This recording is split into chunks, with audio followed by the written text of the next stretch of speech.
Welcome back friends to the JS platform YouTube channel. दोस्तों आज है 8 जून 2020 और आज की वीडियो हम लोग करंट अफेयर्स के टॉप 10 क्वेश्चन को देखेंगे। वीडियो के एंड में आपसे 2 क्वेश्चन पूछे आएंगे, जिनमें से एक क्वेश्चन करंट अफेयर्स से रिलेटेड होगा और दूसरा क्वेश्चन जीएस से रिलेटेड होगा। उन दोनों क्वेश्चंस के आंसर आपको कमेंट बॉक्स में कमेंट करने होंगे। आज की वीडियो की पीडीएफ के लिए आप इस वीडियो के डिस्क्रिप्शन बॉक्स में जाइएगा, वहाँ पर आपको हमारे टेलीग्राम चैनल का लिंक मिलेगा।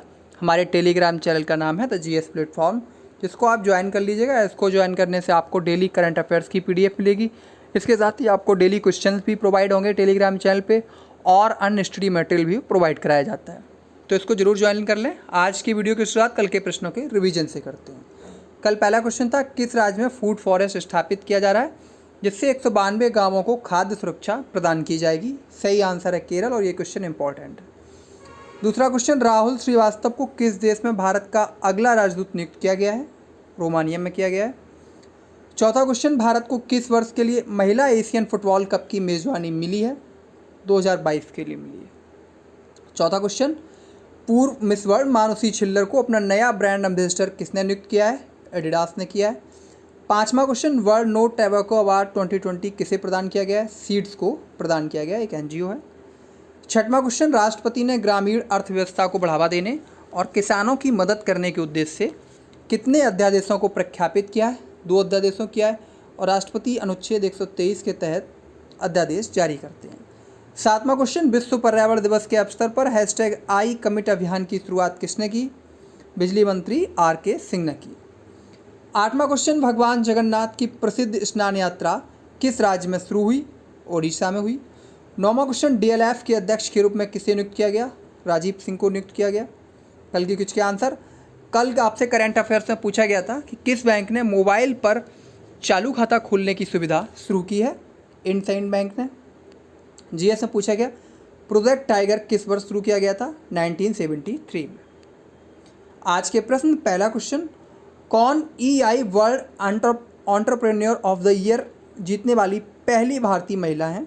सही आंसर है इसका ऑप्शन बी, किरण मजूमदार-शॉ। तो हाल ही में बायोकॉन लिमिटेड ने अनाउंसमेंट किया है कि उनकी कार्यकारी अध्यक्ष किरण मजूमदार-शॉ को EY world entrepreneur of the year 2020 का खिताब दिया गया। उन्हें 41 देशों और क्षेत्रों के 46 EOI पुरस्कार विजेताओं की एक विशिष्ट सूची में से इस उपाधि से सम्मानित किया गया। इस पुरस्कार के 20 वर्ष के इतिहास में मजूमदार-शॉ इसे जीतने वाली भारत की पहली महिला उद्यमी और अब तक की तीसरी भारतीय हैं। अगला क्वेश्चन, किस राज्य ने एक समझौता ज्ञापन निगरानी प्रणाली शुरू की है? सही आंसर है इसका ऑप्शन बी, उत्तर प्रदेश। उत्तर प्रदेश ने एक समझौता ज्ञापन निगरानी प्रणाली शुरू की है। इस कदम का उद्देश्य इच्छुक निवेशकों के लिए निवेश प्रस्तावों को बेहतर तरीके से लागू करना और हस्ताक्षरित समझौता ज्ञापनों पर बेहतर नज़र रखना है। इसके लिए राज्य एक नया मेमोरेंडम ऑफ अंडरस्टैंडिंग यानी कि MOU ट्रैकिंग पोर्टल लॉन्च करने जा रहा है, जो कि इसकी सिंगल विंडो प्रणाली निवेश मित्र के साथ एकीकृत होगा। बात यूपी की करें तो यूपी का गठन हुआ था 24 जनवरी 1950 को। इससे पहले इसका नाम था संयुक्त प्रांत। इसीलिए प्रतिवर्ष 24 जनवरी को यूपी डे यानी कि यूपी स्थापना दिवस मनाया जाता है। उत्तर प्रदेश में विधानसभा सीटों की संख्या है 403, एक एंग्लो इंडियन के लिए मनोनीत हो सकती है।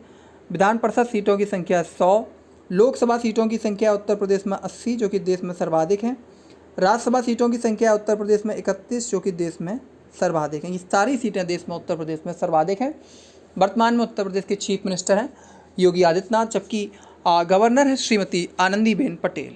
अगला क्वेश्चन, पुस्तक the dry fasting miracle from deprive to thrive के लेखक कौन है? सही answer option C, Luke Coutinho. Luke Coutinho अपनी नई पुस्तक the dry fasting miracle from deprive to thrive लेकर आए। यह संयुक्त अरब अमीरात में अजमान शाही परिवार के एक सदस्य शेख अब्दुल अजीज बिन अली द्वारा सह लिखित है। यह पुस्तक पेंगुइन रैंडम हाउस के इवरी प्रेस प्रिंट के तहत पब्लिसाइड की जाएगी।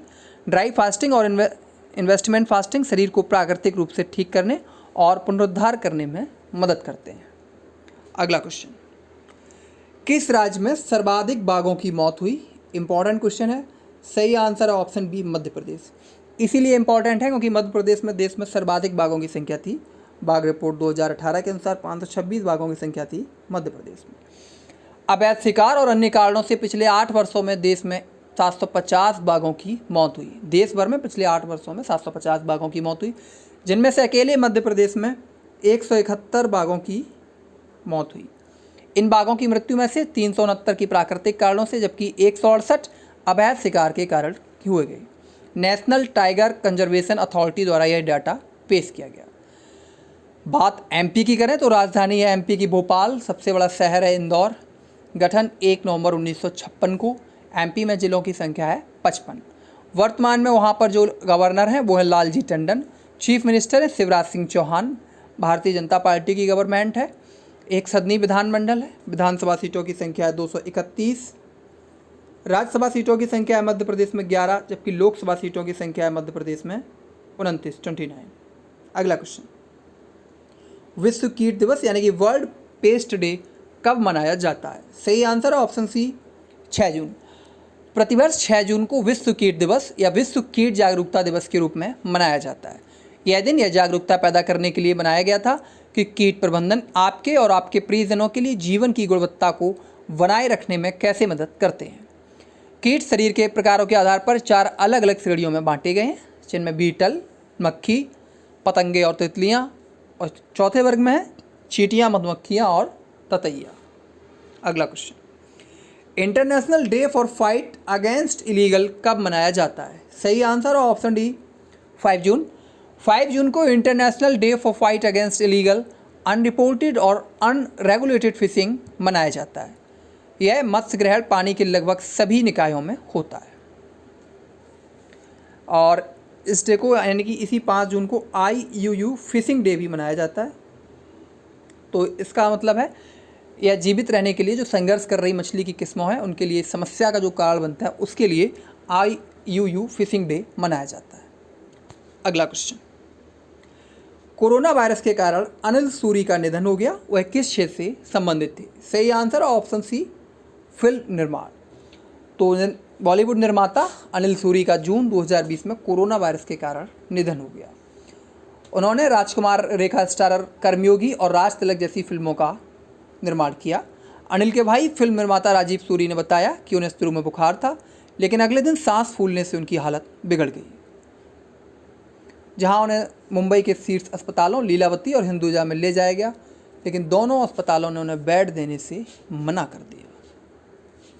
अगला क्वेश्चन, कोविड-19 केस के मामले में भारत अब विश्व में कौन से स्थान पर आ गया है?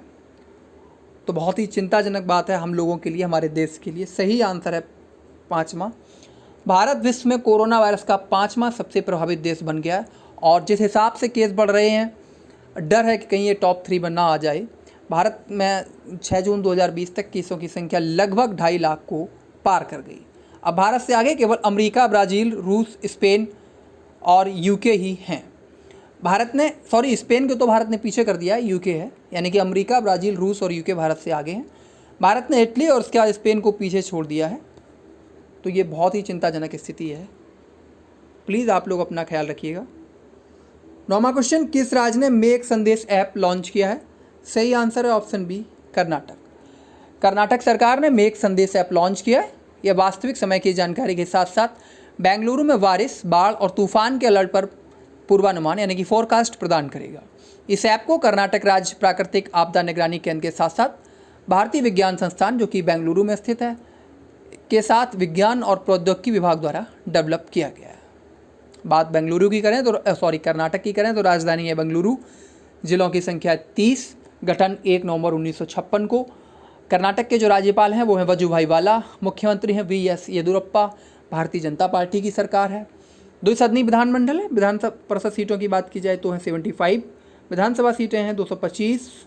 राज्यसभा सीटों की बात की जाए तो कर्नाटक में राज्यसभा सीटों की संख्या 12, जबकि लोकसभा सीटों की बात की जाए तो कर्नाटक में लोकसभा सीटों की संख्या है 28। इसके अलावा बात करते हैं कर्नाटक में देश के कुछ प्रमुख राष्ट्रीय उद्यान हैं, जिनमें से एग्जाम्स में जो आपके खासकर पूछे जाते हैं ज़्यादा, वो 2-3 प्रमुख हैं। अंसी राष्ट्रीय उद्यान पूछा जाता है, ये आपका कर्नाटक में ही है। इसके अलावा बांदीपुर राष्ट्रीय उद्यान, ये भी आपका कर्नाटक में है। इसके अलावा बन्नेर घट्टा राष्ट्रीय उद्यान, ये भी कर्नाटक में ही है।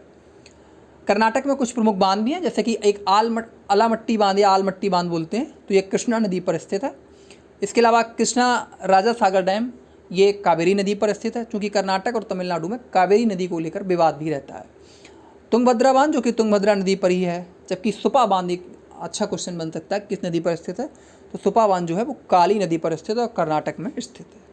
अगला क्वेश्चन, किसने भारत में ट्राई जनरेशन बिजनेस सेगमेंट में एनर्जी एफिशिएंसी सर्विस के साथ एक समझौता ज्ञापन पर हस्ताक्षर किए? सही answer option B, GAIL Gas Authority of India Limited, जो कि हमारे यहाँ से बिल्कुल पास में ही है। गेल इंडिया और एनर्जी एफिशिएंसी सर्विसेज ने एक समझौता ज्ञापन पर हस्ताक्षर किए हैं। इस समझौता ज्ञापन का उद्देश्य दोनों कंपनियों के बीच संयुक्त रूप से भारत में ट्राई जनरेशन बिजनेस सेगमेंट में व्यापार के अवसरों की खोज करके एक करीबी रणनीतिक साझेदारी का निर्माण करना है।